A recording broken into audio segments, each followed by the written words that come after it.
అంతకన్నా భాగ్యం ఉందండి. పైగా ర్యాంక్ స్టూడెంట్. ఓ ప్రిన్సిపాల్గా ఇలా చక్కగా చదువుకునే వాళ్ళని ఎంకరేజ్ చేయడం అంటే నాకు చాలా ఇష్టం. Thank you sir. రేపు జాయిన్ చేయమంటారా? రేపేంటయ్యా బాబు, రేపు గ్రూప్ లేదు. 10,000 డొనేషన్ పట్టుకొచ్చి మధ్యాహ్నమే జాయిన్ చేసే. 10,000 డొనేషనా? డొనేషనా అని అలా నోరు తెరిచేవేంటి? అది కాదు కానీ ఇక్కడ కాలేజీల్లో చేరాలంటే మెరిట్ లేకపోయినా పర్వాలేదు కానీ డొనేషన్లు కంపల్సరీ. సార్ మీరే చెప్పారు కదండి నా చెల్లెల్లా బాగా చదువుకునే వాళ్ళని ఎంకరేజ్ చేస్తారు. ఎంకరేజ్ చేస్తానని అన్నానే కానీ డబ్బులు అరేంజ్ చేస్తానని నేను చెప్పలేదు కదా. వెళ్ళు. సార్ మా చెల్లెలు బాగా చదువుకుని డాక్టర్ కావాలని కలలు కంటుంది సార్. నేను సినిమా హీరో కావాలని కలలుగన్నాను. కుదురుతుందా? సార్ మా నాన్నగారు ఎందరో విద్యార్థులకి పైసా డొనేషన్ తీసుకోకుండా 25 ఏళ్ళు పాఠాలు చెప్పారు. ఉత్తమ ఉపాధ్యాయునిగా అవార్డు కూడా తీసుకున్నారు సార్. అప్పుడు అవన్నీ చదువుకునే రోజులు. మరి ఇప్పుడు చదువుకునే రోజులు. ఎల్కేజీ యూకేజీలకే కేజీల లెక్కన డబ్బులు వసూలు చేస్తున్నారండి. వెళ్ళిపోండి.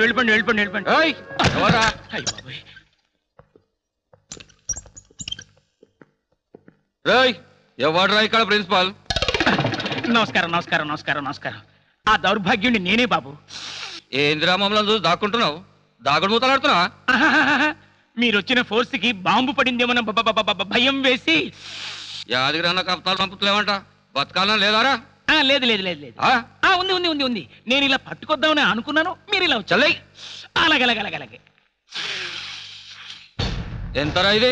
25,000 బాబు. 50,000రా. యాదగిరన్న పుట్టినదినం చేస్తున్నాం. 50,000 చాలా ఎక్కువేమో. కాస్త ఆలోచించండి. ఏం రో, నీ ప్రాణాల కంటే ఎక్కువనారా? వద్దు. ఇందా వస్తాం. రావద్దు. రేయ్ ప్రిన్సిపాల్. బాబా. అరే అశోక్ అన్నా, వీళ్ళు 3 నెలలకోసారి పూర్వల దగ్గర పైసలు వసూలు చేస్తుంటారు చూడు.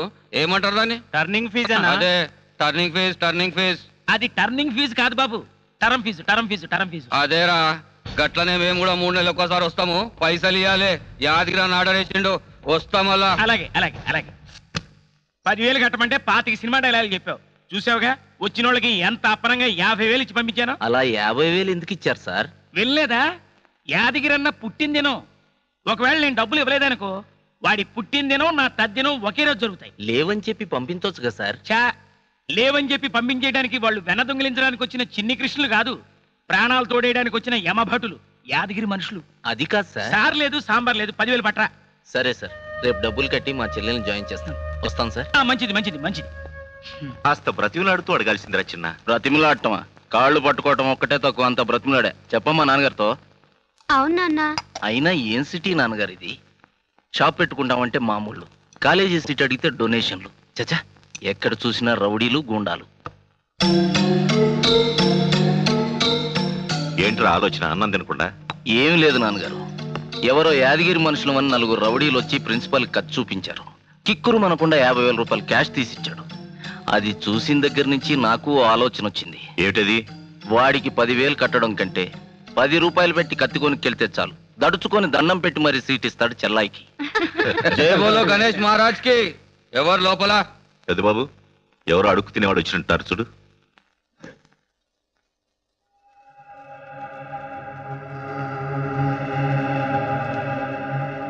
ఎవరండి మీరు? ఏం కావాలి? గణేష్ మహారాజ్ చందా కోసం వచ్చినాం. చందా కోసం వచ్చిన వాళ్ళు గుమ్మం బయట ఉండాలి గాని ఇలా దౌర్జన్యంగా లోపలికి రావడం ఏమిటండి? బయట నిలబడాడుకోనికి మేమన్నా బిచ్చపోలమా? చాలు పైసలు కర్మరా బాబు. రాసుకో. ఇదిగో. ఏది భయ ఇది? 10 రూపాయలు. అరే, దీనికి పాల ప్యాకెట్ రాదు, సారా ప్యాకెట్ ఎడకలు వస్తుంది భయ్. సారా ప్యాకెటా? ఎందుకు? ఎందుకేంది? గా దినం మా పొరగలందరూ కృషి చేద్దా ఇంటికి 200 ఫిక్స్ చేసినాం. ఫిక్స్ చేయడానికి ఇది ఏమన్నా కరెంటు బిల్లా, వాటర్ బిల్లా? రాయ్ మాటలొద్దు, పైసలు. అదేమిటయా?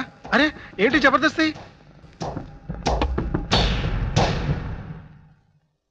ఎవరనే వాళ్ళు? ఏం జరిగింది? గణేష్ చందా కోసం వచ్చారు. ఇంటికి 200 ఫిక్స్ చేశారట. బలవంతంగా పర్సు లాక్కుని డబ్బు తీసుకుని వెళ్ళిపోయారు. ఇదేం ఊర్రా బాబు? అరే ఏంటండి ఇది? అరే పైసల్ని చందా ఇవ్వడానికి డబ్బులు లేవండి. ఏంద్రా చందా పైసలు ఏమంటా నకరాలు చేస్తున్నావు? నరాలు తీస్తా బిడ్డ. నా దగ్గర లేవండి, జీతాలు ఇంకా రాలేదు, ఈ నెల అద్దె కూడా కట్టలేదు. అరే పైసలు తీయమంటే పేమెంట్ రాలేని సెంటిమెంట్ కథలు చెప్తాయింద్రా. షరాఫత్ గా పైసలు తీ, లేకపోతే నీ తోలు తీస్తా. మీరేం చేసినా సరే నా దగ్గర డబ్బులు లేవు. అరే మాకేదో చెప్తారా?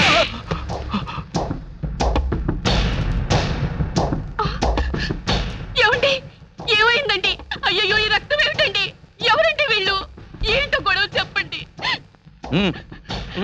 అయ్యో నా మంగళసూత్రాలు మీకు దండం పెడతాను, నాకు ఇచ్చేయండి.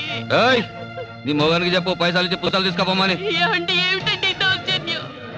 ఏమండి, ఏమైందండి? ఏమిటండి ఈ గొడవ? తప్పండి. చెప్పండి. వాళ్ళంత దుర్మార్గం చేసి వెళ్ళిపోతుంటే ఏడుస్తూ కూర్చున్నారేంటండి? పదండి. ఎక్కడికండి? పోలీస్ స్టేషన్కి వెళ్ళి రిపోర్ట్ ఇద్దాం, వాళ్ళంతా చూద్దాం. వద్దండి, మమ్మల్ని ఇలా వదిలేయండి చాలు. అలా అంటారేంటమ్మా?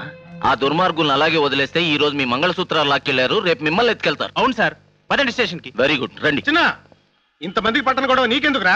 పద ఇంటికి వెళ్దాం. అదేంటన్నయ్య, కళ్ళ ముందు ఇంత ఘోరం జరిగితే కామ్గా ఊరుకోమంటావా? నా వల్ల కాదన్నయ్య, వెళదాం పదండి. సార్, ఆ యాదగిరి మనుషులు మా కాలనీ మీద పడి బలవంతంగా గణేష్ చందాలంటూ డబ్బులు వసూలు చేస్తున్నారు. నా దగ్గర లేవన్నందుకు ఇతను కొట్టి ఇతను భార్య మెడలోంచి మంగళసూత్రాలు లాక్కెళ్ళారు. పోలీస్ అంటే ప్రొటెక్షన్ అంటారు సార్. ఎక్కడుంది సార్ ఈ సిటీలో ప్రజలకు రక్షణ? మీ పేరు? దేవరాజ్. I'm inspector Prakash. దేవరాజ్ గారు, ఈ సిటీలో ఇంతవరకు ఆ యాదగిరి మీద వాడి ముఠా మీద డేర్గా కంప్లైంట్ ఇచ్చిన వాళ్ళే లేరు. ఇప్పుడు మీరు కంప్లైంట్ ఇవ్వటమే కాదు, రేపు కోర్టులో ధైర్యంగా సాక్ష్యం చెప్పగలను అంటే నేను ఇమ్మీడియట్ గా యాక్షన్ తీసుకుంటాను. నేను చెప్తాను సార్. గుడ్. 304 yes sir. వీళ్ళ దగ్గర కంప్లైంట్ తీసుకో. ఓకే సార్, వెళ్ళండి సార్. వస్తాను సార్. మిస్టర్ దేవరాజ్, స్టేషన్కి వచ్చి ఎప్పుడు వస్తాను అనొద్దు, వెళ్తాను అనాలి. Thank you sir. జై బోలో గణేష్ మహారాజ్ కి జై.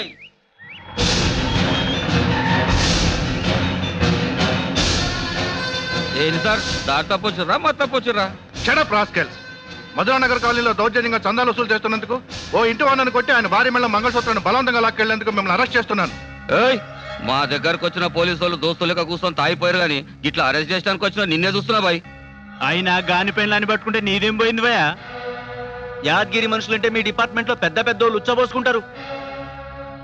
ఏమ్రా గన్ తీస్తున్నావు, కాలుస్తావా? అంత ధైర్యమరా నీకు? కాల్చరా, కాల్చు, కాల్చరా, కాల్స్తావా, కాల్చు.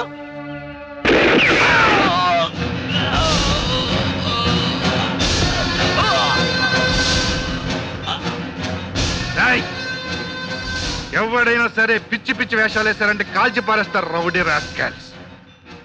పదండి.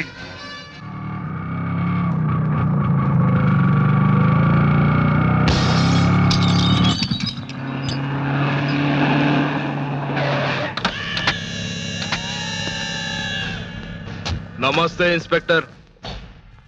ఎవరు నువ్వు? పేరైతే యాదగిరి, పుట్టింది భువనగిరి, చేస్తుంది దాదాగిరి.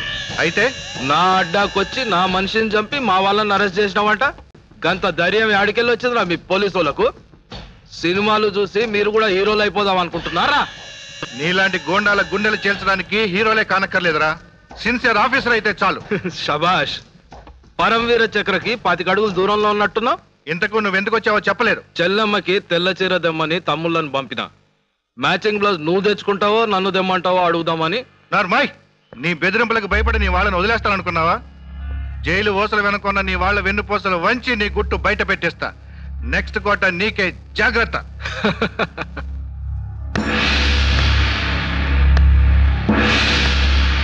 లోపల పెట్టడమే నీ పని, బయటికి తీసుకురానికి నీతో పనిలే. ఎందుకంటే ఈ సిటీ మొత్తంలా మందే హవా. ఏయ్!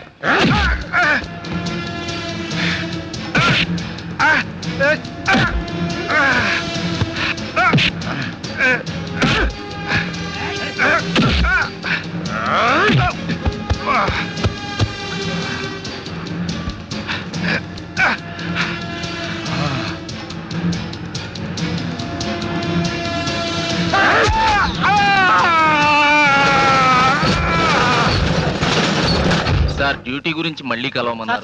సెంటర్ లో సిఐ గారి మటర్ జరిగింది సార్. అలాగా?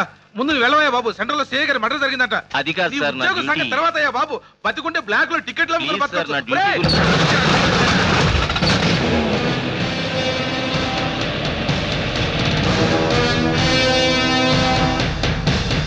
ప్రకాష్ గారు, ప్రకాష్ గారు.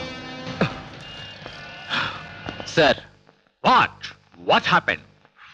మీ సిఐ గారిని గాంధీనగర్ లో నడి రోడ్డు మీద హత్య చేశారు sir. What nonsense you are talking? మా సిఐ గారు లీవ్ పెట్టి ఊరెడితే ఆయన మర్డర్ చేశారంట ఏమిటయ్యా? మీ సిఐ ప్రకాష్ గారు నాకు బాగా తెలుసు. మొన్నే గణేష్ చందాల గొడవ మీద కంప్లైంట్ కూడా చేశాం. ఆయన చనిపోయి ఉండటం నేను కళ్ళారా చూశాను. Are you sure? అవును సార్. Let us move. రండి సార్. ఎక్కడ ఏదయ్యా డెడ్ బాడీ? ఇక్కడే ఉండాలి సార్. నిజంగా ఇక్కడ హత్య జరిగిందా? నిజంగా సార్, మీ సిఐ ప్రకాష్ గారిని ఇక్కడే సార్ చంపింది. కనీసం రక్తపు మరకలు లేవు, డెడ్ బాడీ లేదు. ఇక్కడ ఎంతమంది జనం ఉన్నారు, హత్య జరిగిందన్న టెన్షన్ ఇక్కడ ఒక్కడి ముఖంలో లేదు. ఫూల్స్ చేయడానికి నీకు మా పోలీస్ డిపార్ట్మెంటే దొరికిందా? నా మాట నమ్మండి సార్, మీ సిఐ ప్రకాష్ గారిని చంపింది ఇక్కడే. ఈ షాప్స్ వాళ్ళంతా భయంతో షట్టర్లు కూడా మూసేశారు సార్. రండి సార్, వాళ్ళతోటి చెప్పారు సార్. ఇందాక ఇక్కడ సిఐ గారి మర్డర్ జరిగిందని నన్ను షాప్ లోకి తోస్తారు కదా సార్. నీకేమైనా కళ వచ్చిందా? పొద్దున్న నుంచి బేరాలు లేక నేను ఇక్కడ ఏగలు తోలుకుంటూ కూర్చుంటే మర్డర్ జరిగిందా? మర్డర్ లేదు సార్, మీరు అబద్ధం చెప్తున్నారు. మర్డర్ లేదు గెటర్ లేదు, నువ్వేదో పిచ్చోడు లాగా ఉన్నావు. ఎలవయా తీసుకెళ్ళారు సార్. ఇతను అబద్ధం చెప్తున్నాడు. కావాలంటే ఇంకో షాప్ లో అడిగిస్తాను పద సార్. సార్ సార్, ఇందాక ఇక్కడ మర్డర్ జరగలేదు? జరిగిందండి సార్. ఎవరిని చంపారో చెప్పండి సార్. మా హోటల్లో దొరికిన ఎలుకని మా కుర్రాడు చంపేశాడు. అదిగో అక్కడే పడింది. రాస్కల్, నీ కళ్ళ ముందే ఒక పోలీస్ ఆఫీసర్ అతి దారుణంగా హత్య చేస్తే నిజం చెప్పే ధైర్యం లేని నీకు ఆ మీసాలు వీడు అబద్ధం చెప్తారా సార్? పోలీసులు అంటే ఫుల్స్ అనుకున్నావా? ప్రాక్టికల్ జోక్స్ చేయాలనుకుంటే నీ పెళ్ళాం. ఇన్స్పెక్టర్, ఈసారి మర్డర్ కంప్లైంట్ అంటూ వచ్చావంటే నిన్ను మర్డర్ చేసేస్తా.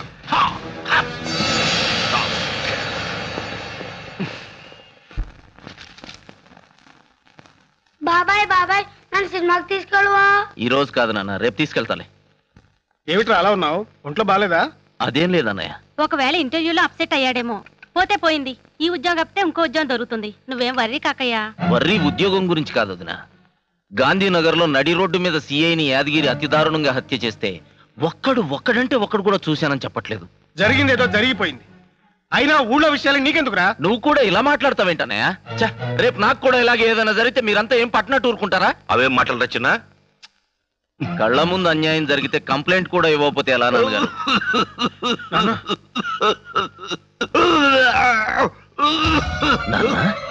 ఏమైంది నాన్నగారు? ఏమైంది మావయ్య గారు? నాన్న ఏదో వేడి చేసినట్టుందిరా. ఇంత రక్తం పడితే వేడి చేసిందంటారే. పదండి హాస్పిటల్కి వెళ్దాం. బ్లడ్ పట్టడం ఇదే ఫస్ట్ టైమా? ఇంతకు ముందు కూడా ఎప్పుడైనా పడిందా? లేదండి, ఇదే ఫస్ట్ టైం. ఎనీహో, ఈ మందులు వాడండి, అదే తగ్గిపోతుంది. బ్లడ్ ఎందుకు పడిందో తెలుసుకోవచ్చా డాక్టర్ గారు? మీ వయసులో ఇలాంటివన్నీ సహజమేనండి. 3 పూట్ల ఈ మందులు వాడండి, నో ప్రాబ్లం, అదే తగ్గిపోతుంది. వస్తాను డాక్టర్ గారు. మిస్టర్ దేవరాజ్, డాక్టర్ చూడండి, మీ నాన్నగారికి దగ్గరుండి మందులు వాడించండి. ఎందుకంటే ఆయన ఎక్కువ కాలం బ్రతకరు. డాక్టర్? ఎస్, ఆయనకి క్యాన్సర్ అటాక్ అయింది. క్యాన్సర్? లేదు డాక్టర్, మా నాన్న బ్రతకాలి. ఎంత ఖర్చైనా పర్వాలేదు. మా నాన్నగారు మాకు దక్కేలా చేయండి doctor, please. I'm sorry mister Devaraj, పరిస్థితి చేదాటిపోయింది. I'm very sorry.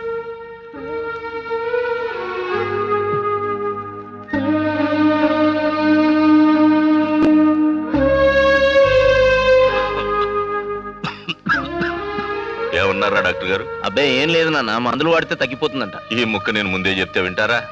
డాక్టర్ గారు 5-6 టెస్టులు చేసి 500-600 వసూలు చేస్తే అప్పుడు వింటారు. పద పద.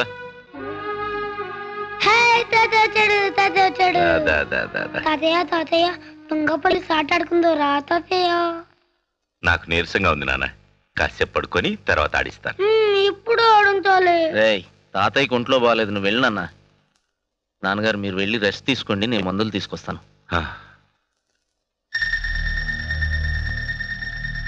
రే చిన్న, నాన్నగారికి ఎలా ఉందిరా? డాక్టర్ గారు ఏమన్నారు? మావయ్య గారికి ఏమైంది బాబు? ఏమైందంటే మాట్లాడవేరా? అది అసలు ఏమన్నారు? అది ఏమైందిరా? డాక్టర్లు చెప్పరా. నాన్నగారికి క్యాన్సర్ అని చెప్పారు. అవునన్నయ్య, నాన్నగారికి క్యాన్సర్ బాగా ముదిరిపోయిందట. డాక్టర్లు చెప్పేశారు. ఏమని? ఆయన ఇంకా ఎక్కువ కాలం బతకడని. నో. అవునన్నయ్య. వద్దురా, నిజమన్నయ్య. నాన్నగారికి ఏమీ కాదురా. ఇదంతా అబద్ధమని చెప్పరా, అబద్ధమని చెప్పు.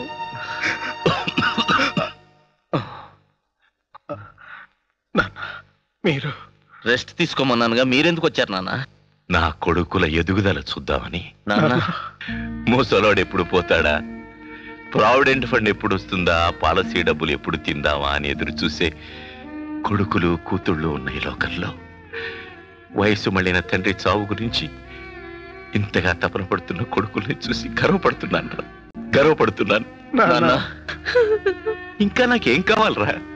ప్రశాంతంగా కళ్ళు మూస్తాను. లేదు నాన్న, మీకేం కాదు, మిమ్మల్ని మేము దక్కించుకుంటాం. నా గురించి కాదురా నా బెంగ, గాయత్రి పెళ్లి గురించి. మేము లేమా నాన్నగారు?